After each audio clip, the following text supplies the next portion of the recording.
Hello again everybody, and welcome back. In this part I'm going to be showing everyone how to fix a puncture on one of your tyres.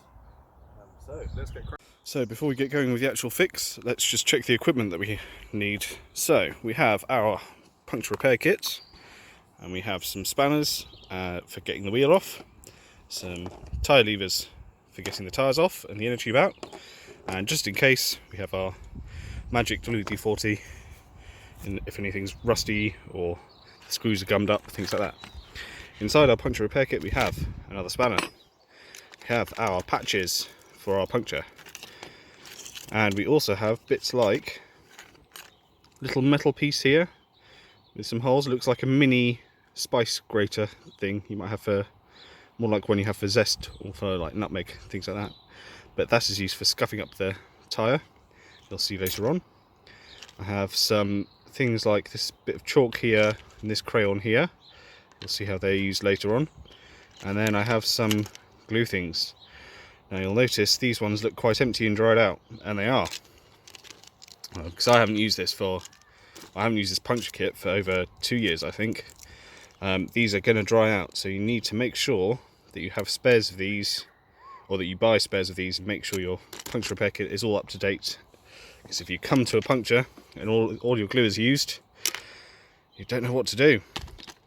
Right, so let's just pop this back in here, and let's firstly get our wheels off the bike. Roll forward, put the brake brakes on, that helps a bit, lift it over, and then carefully down onto its bars. Now up. Ta-da! The front wheel first, so mine are held on using 2 nuts like that. They're hexagonal shaped things there. So yours might be a bit different. It might have a quick release mechanism, something a bit like my seat here, if you can see that. So it's instead of a screw, it's a lever like that you then unscrew like that. So before we start pulling at the wheel, you notice our brake pads are in the way. Now on my bike, again it may be different on yours, we come back to those top hats from the last video, and we need to pop them out completely. Right, so once you've taken that top hat out, all this should separate because it's all spring loaded, and you can see there's a nice big gap between the brake pads now. I'm just going to have to get a couple of spanners, in this case size 15mm spanners, and undo those. So I'm just going to loosen these now, like so. Mine aren't too tight here. Once I've got it, don't want to take them off fully, because if you can see there's a hole here that the wheel will fit through. I just have to loosen them, and then the same this side. Just loosen it like that, where we can hopefully lift. Ooh. So it's not quite lifting out yet. What's causing that? It's the washer on the other side. So let's just get our pokey spanner, push the washer out of the way.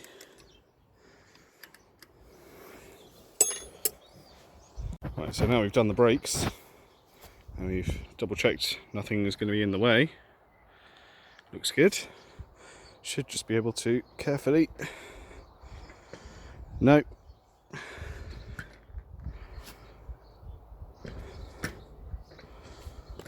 Oh, fuck's sake. Right, so now we've got our brakes out of the way. We just need to make sure our washers have stopped. We'll just do one final check. Make sure the washers, which have these little pokey things, are well out of the way. That one's alright. Might just unscrew a little bit more just to make sure it's going to be fine. And now, voila! So the back wheel is slightly different because we've got the gears to deal with, but it's not too bad. So we'll start again by taking off the brakes and loosening the nuts there. But then we've also got a couple of other things to check first. Before we do any of that, and probably before you flip the bike over, check that your bike is in the lowest gear possible at the back, so on the smallest gear. and that'll just help when you're taking it off. Then I'll show you in a minute, but once we get to the point where we're taking the wheel out, you'll have to flip this bit back like that so that you can lift the gears out through this big hole here.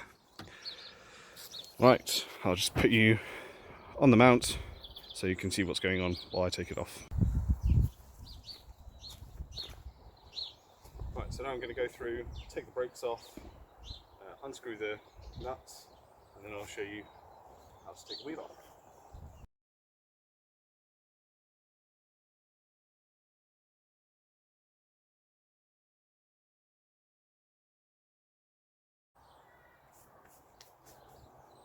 Right, so done the first two bits, and I made sure the gears are in the lowest possible gear at the back. So now, I just need to push on this, get it out of the way, then lift the wheel up, pull it out from there. There we have it. Right, the next part is going to be getting the inner tube out of the tyre. Now to do that, we first need to get to the valve and take the cap off, and then we're going to deflate the tyre as much as possible. If you've already got a puncture, then it might already be deflated, but if you don't have a big puncture, it might just be still slightly deflated. So take one of your hexagonal bits, just push it into the valve carefully,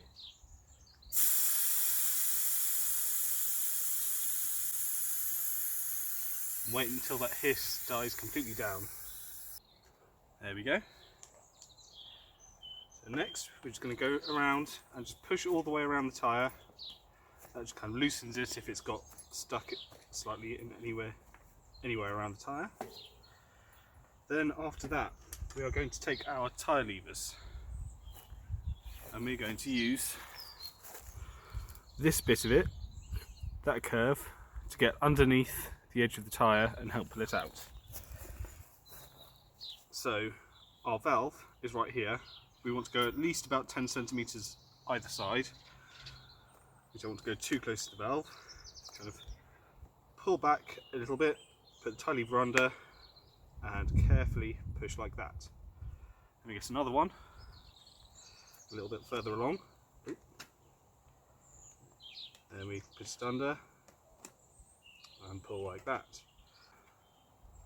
So what you can also do, if it's being a bit troublesome getting under there, put it in there. Oh, we'll put one in there and then put another one in there and slide it around. Once you get to a certain point, you'll just be able to go all the way around, and then we have it all untouched from one side. So now we're going to take the whole tyre, inner tube included, off towards the camera, off of the wheel. To do that, you might need to get some tie levers on the other side and just poke them right over like that. So I'll leave that one in there, grab one other, using the curvy bit, go around, help waggle it in. Once you get to the valve, you'll need to be careful. You'll need to pull it out, but what you should do first is get the whole rest of the tyre off and then do the valve last. So,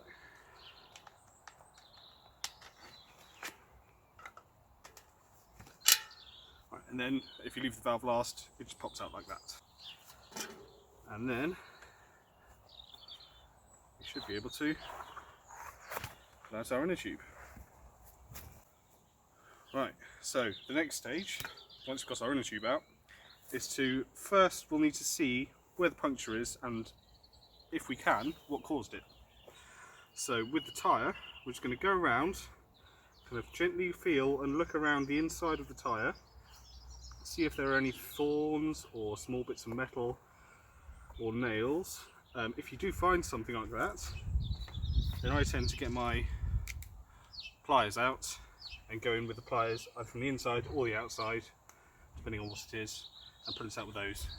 Right, so now we've got our inner tube out, we need to go around and see if we can spot where the puncture is, and if not, see if we can hear it or see it using bubbles.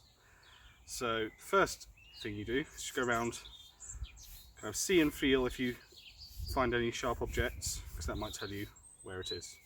As it happens, in this case, it's not telling me where that is. So the next step is to over-inflate the inner tube. It should be fine if you over-inflate it a little bit, but this will open up any small punctures that you may find, so they'll be easier to find. And pump. Oh, not sure if you can hear that, but I can hear that here. There's a hole just there. I could start to hear the hissing. There we go. So that's opened up that small hole right away that wasn't open before.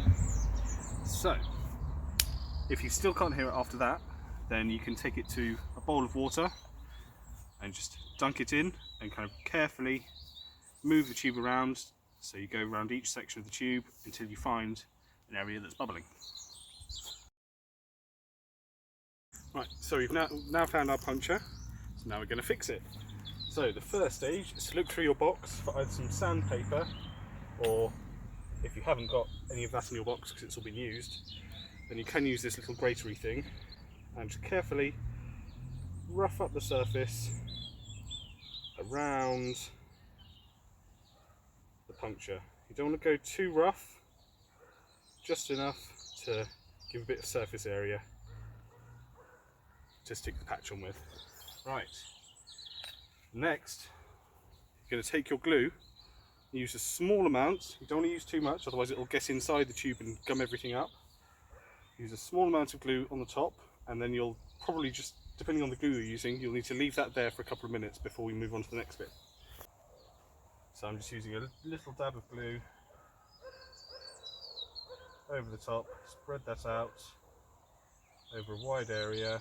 As you can see there, I've covered the whole patch, the whole puncture area with the glue. So next, take one of our patches with the foil backing and we peel off the foil side of the patch. So you might need to try a couple of different corners. The plastic will want to come away at some point as well, but not yet. So, and you should be left, on mine it's an orangey kind of, it's very slightly sticky back. On some other ones I think it's just black all the way through. And we're going to place that over the gluey part of your tube. And you're going to want to apply some pressure here so that it all sticks down nicely. And what you can do, what I often do, is just take one of your sets of wrenches if you have one, or just a few of your spanners, just lay it over in a safe place, and we'll leave that for a couple of minutes to dry. So after a couple of minutes you can carefully start to peel back the plastic side, and you want to be careful because in some places it might want to start peeling off the whole patch. So again, try a couple of different corners, use a fingernail or a screwdriver or something to help keep the plastic down. You can see it's starting to peel off quite nicely. There we go. I'll just put that back in my box for now, and I'll put it in the bin later. So now we have our fully fixed puncture, and this is now, after a few more minutes, just making sure it's dry. We're going to put this back into our tyre. We've got it semi-inflated, so we are just going to carefully put this back into the tyre. Kind of feed it in all the way around.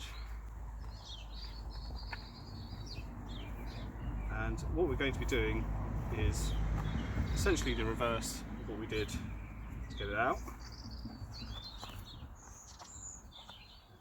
Okay, like so. So we'll start by putting the valve in the valve hole,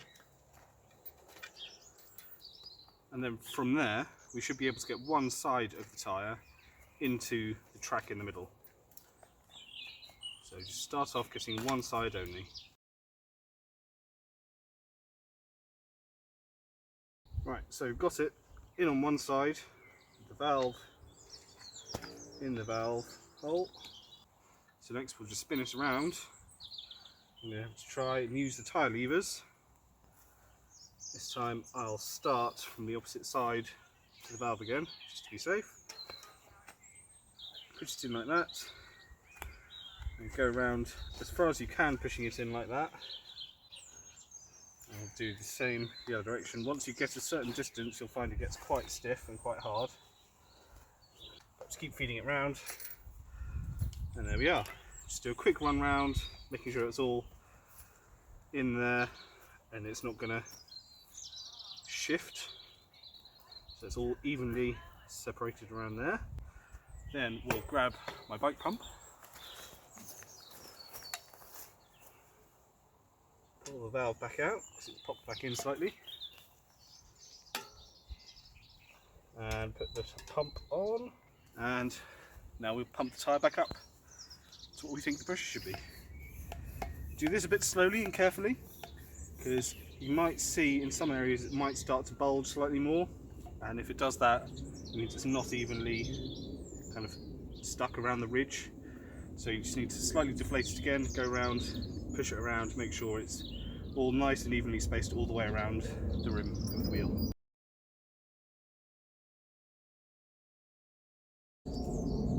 Alright, that's good. Take that off, get the cap, and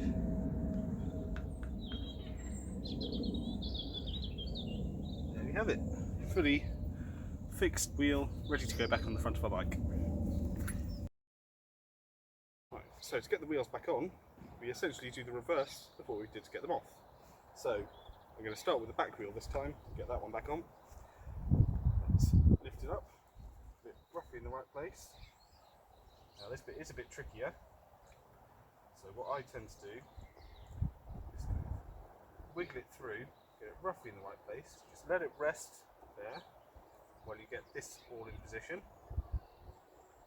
Make sure none of the washers or anything are getting in the chain. Right, now we can lift the wheel back up, and then if you remember we were on our lowest gear, so we try and get the chain on the lowest, the smallest of the gears, then put the screw threads where the nuts attach back onto where it pivots, and gently let go. And there we have it. Right, so there you can see I haven't tightened anything up yet. There's the screw thread with the nut that's just sitting in place now. The chain is sitting on that smallest gear. Then the other side, similar, it's not tightened up yet, but it's all sitting in the right place. Now I'm going to tighten up all the screws. Then what I'll do is I'll put the front wheel back on as well. And then I'll flip the whole bike over once everything's screwed up, and then I'll put the brakes back on while it's upright, because I find it a little bit easier for mine to do it when it's the proper way up. So, time to tighten things up. So one thing to note before we put this tyre back on is that the treads on your tyres do have a direction that they work in quite often and a direction that they don't work as well in. And on the side of the tyre they'll often have arrows or something like that to signify which direction the wheel needs to spin. So in this case there's some little yellow arrows there that indicate it needs to turn that way. So in our current state that means the wheel needs to go that way round and then be put into there. So without further ado, I'll put this second wheel back in and then we'll all be done. Oh, apart from the brakes.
Right, and that's my bike. Puncture's fixed, all ready to go back on the road.